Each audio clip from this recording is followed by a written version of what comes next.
talk a lot on the first aid show about calling emergency services, but it may well be you're in a remote area. So what we're going to do now is look at calling the emergency services, maybe if you're up at a mountain, so we're looking at calling the mountain rescue.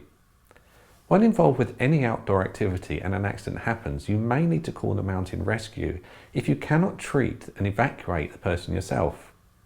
If you're dealing with a minor accident and you think you can deal with and evacuate yourself, you still can activate the emergency services for their advice, and also they can have an ambulance waiting for you as you get to a more accessible place. When an accident happens, stop and assess what you need to do. You need to call the emergency services on 112 or 999 to access the mountain rescue.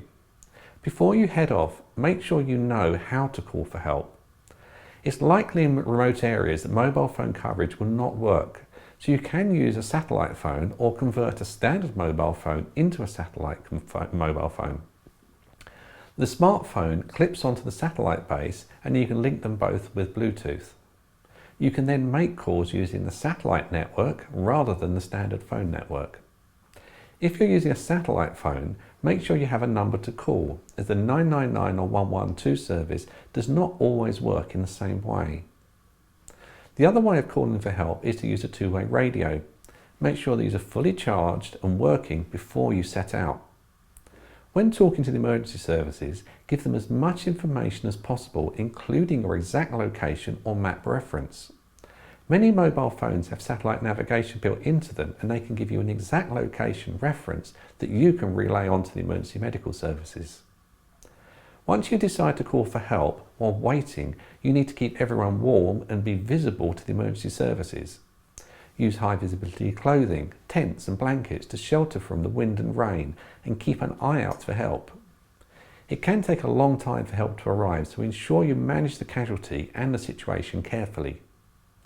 If you do not have radios or phones, then you can use an accepted international distress signal, which is 6 blasts of a whistle or flashes of a light repeated every minute.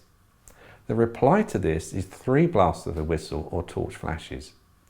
Keep signalling even if someone replies so that they can locate you. If you're hard of hearing, you can register your mobile phone to alert the EMS by text message. To register, text the word register to 999. You'll then receive a text back telling you about the service. Once you read this, text yes and you receive a message confirming your phone is registered, or if there's a problem for your registration. For more information on registering to activate the EMS by text, visit emergencysms.org.uk.